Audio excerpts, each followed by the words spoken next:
But at the end of the day, it's still football, and that's how I view it. So I'm not treating it any differently.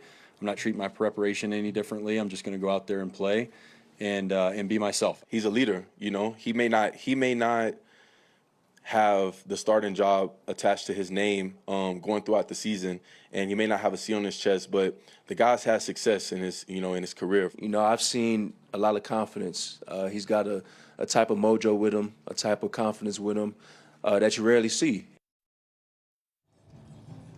And we asked left tackle Garrett Bowles, Pro Bowl left tackle Garrett Bowles, what was the message that you gave to Jarrett Stidham about playing the New England Patriots in the AFC Championship game? And he said, quote, "We got your back." And, you know, when you look at it, Hannah, that's inside the matchup here. What do they do first and foremost in this football game? You got to protect Jarrett Stidham against the New England Patriots blitz. They blitzed C.J. Stroud right out of Gillette Stadium. We all watched it on ESPN with Joe Buck and Troy Aikman last week, and they were talking about it, how much that pressure they got on C.J. Stroud. The Broncos cannot let that happen to Jarrett Stidham in this game.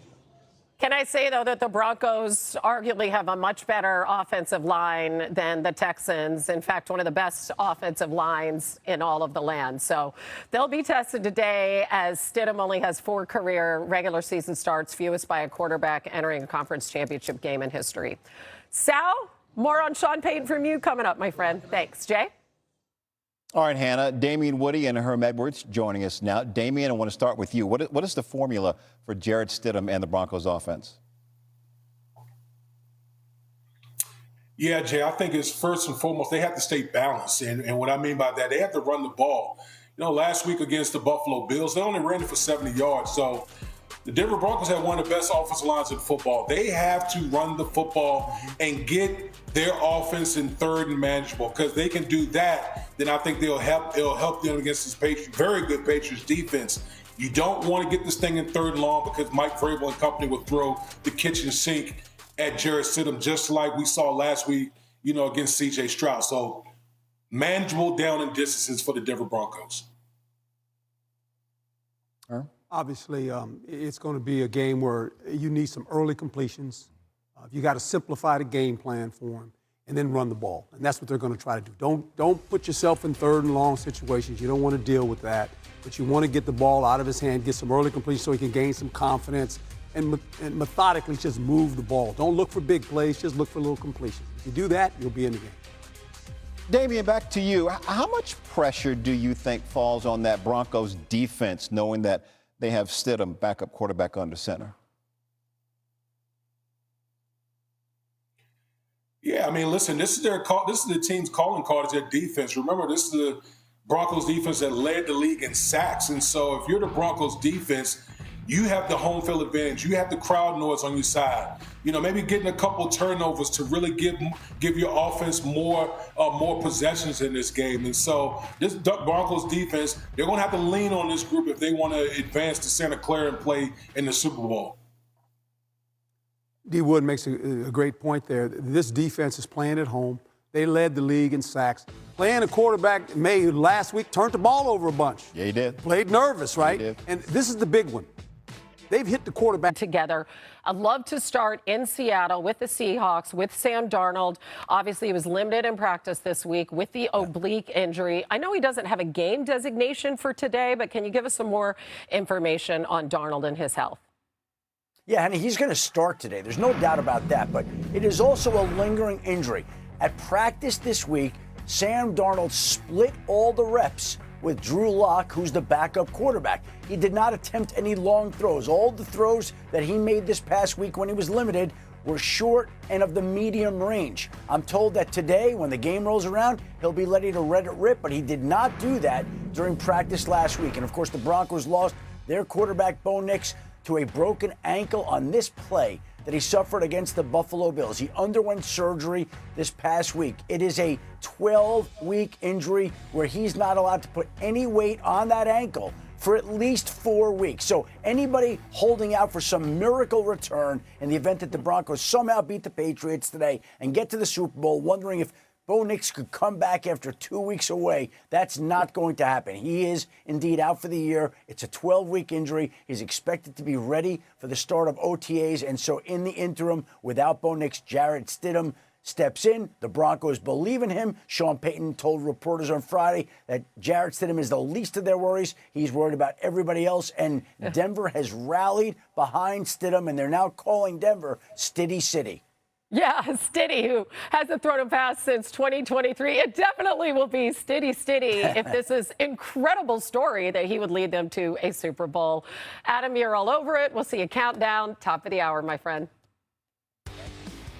All right, Hannah, Mike Vrabel and Drake May, a coach and a QB who seem made for each other, hoping they're made for a trip to the Super Bowl. They are one game away. To get there, they have to solve a very good Broncos defense. Good thing they're bringing a high-powered offense to the conference title game party.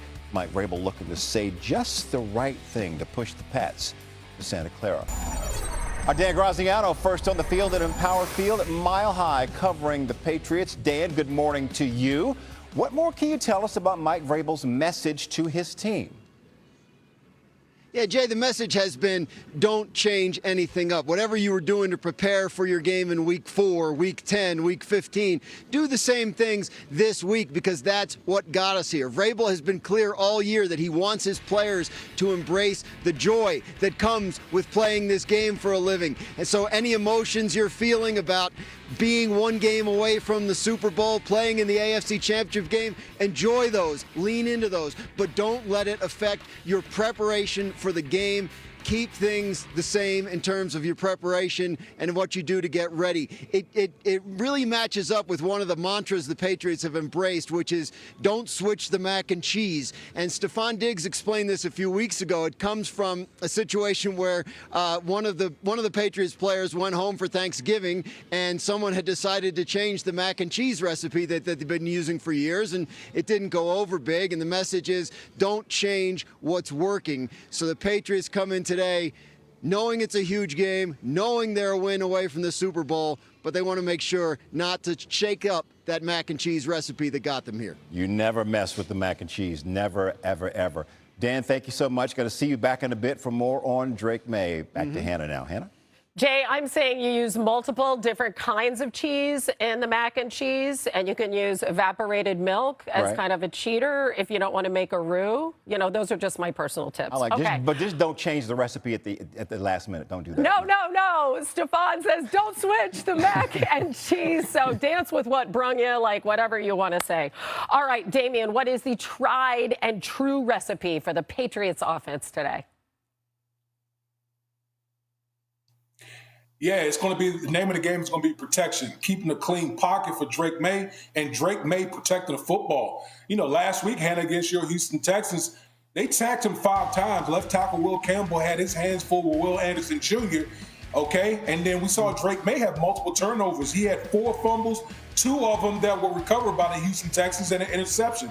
And so against this vaunted Denver Broncos defense, you got to be able to protect the football and keep your guy clean. If they can do that, the Patriots can have a very good shot of being in Santa Clara. Yeah, that Houston's defense was so fierce. All right, Drake May's wife, you know she's gone viral as a cook, right? So, Herm, I need your recipe for Drake May and his teammates today in Denver. Well, it's not mac and cheese. I'm not a big believer in mac and cheese. I wouldn't even try to eat mac and cheese. But the formula is real simple. You got to be, you got to run the ball. Gosh. That sets up your play action passing. And they know that. I mean, this is what gives teams difficulty is when you have the ability to play action pass, especially a Denver team that obviously is going to, you know, try to stop the run. That sets up this play action pass. You got to get him started early. Give him some easy completions because remember, the last time he played in a playoff game last week, not so good. It wasn't very good. So you got to give him some early confidence. And don't give him mac and cheese. I'm not sure I could concentrate on anything you're saying because I think you're the only person I've ever met that doesn't like mac and cheese. Will not eat it. Nope. Sorry. I'm out. Won't eat it. Nope. I guess that's why you look so lean and mean after all these years. All right, D. Woody, let's dish on the Pats defense. What's the recipe for them today? Yeah, Hannah, I'm looking at the run defense for the Patriots. You know, when Milton Williams got back off the injury reserve, you know, it really changed the complexity of their defense, and they're one of the best run-stopping units in the National Football League. And so, make the Broncos one-dimensional. We talk about Stiddy out there in Denver. Put the game on his shoulders. Make him beat you. Okay, so stop the run, make them one-dimensional, and make their backup quarterback beat you if you're the New England Patriots. All right, Herm, what are your ingredients for that Pats defense facing Stiddy and that tough O-line? Well, make Stiddy beat you, and Damien said it right. The New England Patriots, they play with a seven-man front at times. They're going to crowd the line of scrimmage. They're not going to allow you to run the football. And Sean Payton knows that. You're not running the football on these guys, especially on early downs. So that could be a problem. This is why Sean Payton, you know, he is the quarterback whisperer. He understands that. He's going to have to open this thing up a little bit and throw the ball on early downs because New England is not going to allow you to run the football. Yeah, they're going to throw everything at them. They've only allowed 19 points in 2 playoff games, third fewest in history. I think, Herm, that we can still be fresh on offense. Oh, we're in for a good one. First on the field at Lumen Field in Seattle, Kimberly Martin is covering the Rams. We have Jeff Darlington with the Seahawks. So, Kimberly, ladies first here. What are the Rams saying about the challenge of facing this division opponent for a third time in 11 weeks with a trip to the Super Bowl on the line? Well, Hannah, when I talked to Rams head coach Sean McVay on the phone, I asked him about facing the Seahawks again, and he said, oh, yeah, they are a real pain in the ass to prepare for it, not just because of their personnel, but because of the crowd noise that we're going to have to deal with. But then he told me it's a beautiful pain. We love that pain, and it is a blessing to even have this opportunity to face them. But I can tell you, his players, they're feeling confident. They consider themselves road warriors at this point, being on the road for consecutive weeks. Defensive end Kobe Turner told me the Rams feel like they have the scars that have calloused over the season and the mental fortitude to get them through not just 4 quarters, but even overtime if it comes to that. Turner told me, you know, with Seattle, they're sitting there with the #1 seed. We were out there getting battle tested each and every week. And the mantra all season, Hannah, for this team has been, we are all we need. That's why Turner said we're going to come in here to enemy territory, just us, and we are going to rise to the occasion. And they know exactly what to expect, as you pointed out, Kimberly. All right, let's go to the other side, Jeff Darlington. So the Hawks get that win in overtime, but they give up 37 points to the Rams in that game without Devontae Adams. So what can you tell us about how the Hawks are approaching this game from a defensive standpoint? Well, Hannah, that's what's so interesting about that last game is the fact that Seahawks has been so good when it comes to that swarming defense. And that's the word that they're using, swarming. That's what they know they have to do against Matt Stafford this time around if they're going to prevent all of those points. One way they want to do it, too, is with 4-man fronts. They don't necessarily want to have to blitz so much that they're vulnerable because they understand and respect how good Stafford is when it comes to the deep balls. And that's what makes this such a challenge for a Seahawks defense, though, that led the NFL in total points. This is an offense that led the NFL in total points. So we have quite the matchup between those two sides today, Hannah. It's crazy because it feels like we're dialing it back, right? A Seahawks defense, like looking to go to the Super Bowl. We'll see you back. Rams offense is really going to start up front, right? Obviously, Matthew Stafford, MVP candidate, has had a phenomenal year, and there will be a lot on his shoulders today. But for me in this Rams offense, it's got to start up front. This Seattle defensive line can absolutely wreck games. We saw them do it last week against the Niners when they took over that game. And again, I think it's important if you're this Rams offensive line, you've got to handle it early, right? We can't let Matthew Stafford get hit. We've got to be able to run the ball a little bit. Let's stay in third and shorts and manageables and give ourselves a chance, right? If all of a sudden they're getting home with the 4-man rush and Matthew Stafford is getting hit a lot, it's going to be a long day for the Rams. Yeah, meanwhile, on the other side, this AFC title game, it's just a wild story. We have Jarrett Stidham getting the start for the Broncos. 749 days since he last threw a pass in a game. All right, you're an NFL quarterback at the highest level. Walk me through the challenges that he's going to see today. Yeah, Hannah, this is so crazy. It's unprecedented. Listen, at the end of my career in Washington, I went 2 years in between starts. I was a 16-year veteran, and I was starting in a regular season game, and I was an emotional wreck.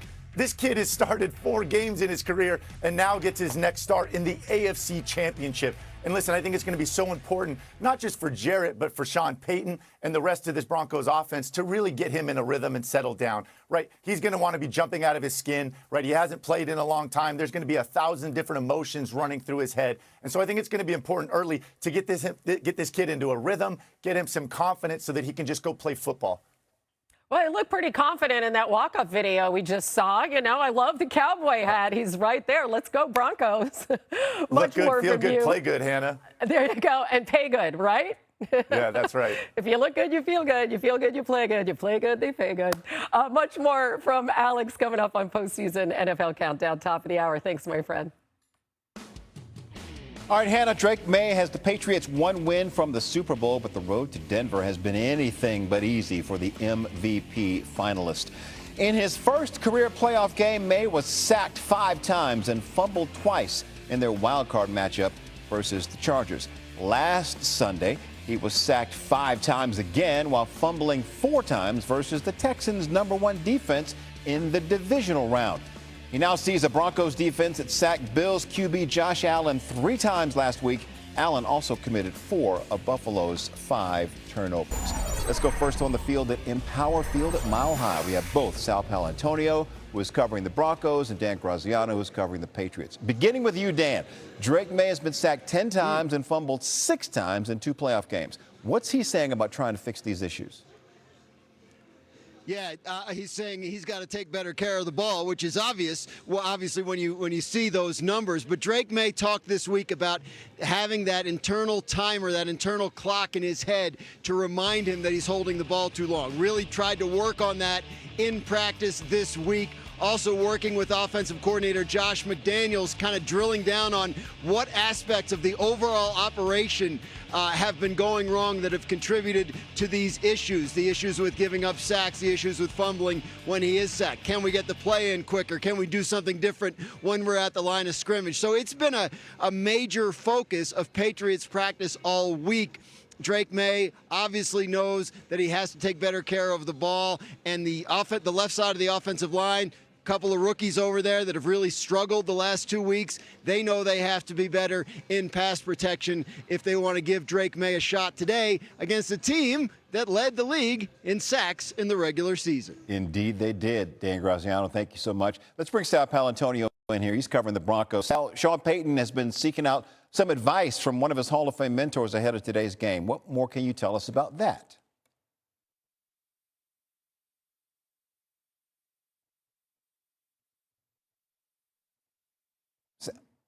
Oh, we seem to have lost Sal's audio. Okay, we're going to try and get Sal back in a bit. For now, Dan, Sal, thank you much. Let's send it back to Hannah. You're a pretty good lip reader normally, Jay, right? Yes, but that was a lot to ask. Okay, all right. Let's bring in Damian Woody and Herm Edwards. Okay, guys, one person we did hear was Sean Payton saying that he is not so much concerned about Jarrett Stidham. He's more worried about how everybody else is going to play. So, D. Woody, let's put the quarterback question aside. What is the biggest question you have with the Broncos coming into this AFC title game? Yeah, Hannah, I'm looking at the wide receiver group for the Denver Broncos, and we talked about in the last hit how the Patriots defense, they're very stingy against the run. They're going to stack it up because they want to come after Jarrett Stidham. And so this wide receiver group led by Courtland Sutton, how are they going to perform on the big stage? And we know that, going opposite Courtland Sutton is going to be, Gonzalez, the quarterback from the New England Patriots, and he's one of the best cornerbacks in the National Football League. Who is going to win at the wide receiver spot for the Denver Broncos? Because that's, to me, is going to be the determining factor in this game. All right, Herm, what about you? Biggest non-quarterback question you have with the Broncos? Well, players in general. Because you have this young quarterback playing, all of a sudden you get out of your comfort zone of trying to do things you're incapable of doing, right? And then this is when games get lost. All of a sudden you try to become someone you're not. We are good enough with this young quarterback playing. Just do your job. That's all you have to do. Don't try to be Superman. Just play as a unit, and we're going to be fine. We're playing at home. We've waited for this occasion. We have home field advantage. Be you. Don't try to be anybody else. That'll be good enough. Yeah, well, their head coach, Sean Payton, is going to have a very tight rein on this game. And, gentlemen, we do have Sal back, so I'm going to let the two of you go and get back to Sal. I think we fixed all the audio issues. So, Sal, Sean Payton's been seeking out some advice, we understand, from one of his mentors. What more can you tell us? And that began last Saturday night. Let me take you behind the scenes, Hannah. I was here. They turned the lights out here at Empower Field, and then we got the news that Bo Nix had broken his ankle. And I went into Sean Payton's coaching office, and I sat with him and talked to him for about 10 to 15 minutes. And one of the first things he said to me was, I know I'm going to get a call from Parcells. He didn't say Bill Parcells. He said Parcells, his old mentor. And they talked many times this week about the situation with coming into the game with a backup quarterback. Because you remember, Phil Simms got hurt in 1990. Jeff Hostetler comes in. He admitted Hostetler had 2 starts before he started in the postseason, so it's a different situation. But let's hear Sean Payton tell the story. And I told the team this. I said, I'm not worried about Steady in this game.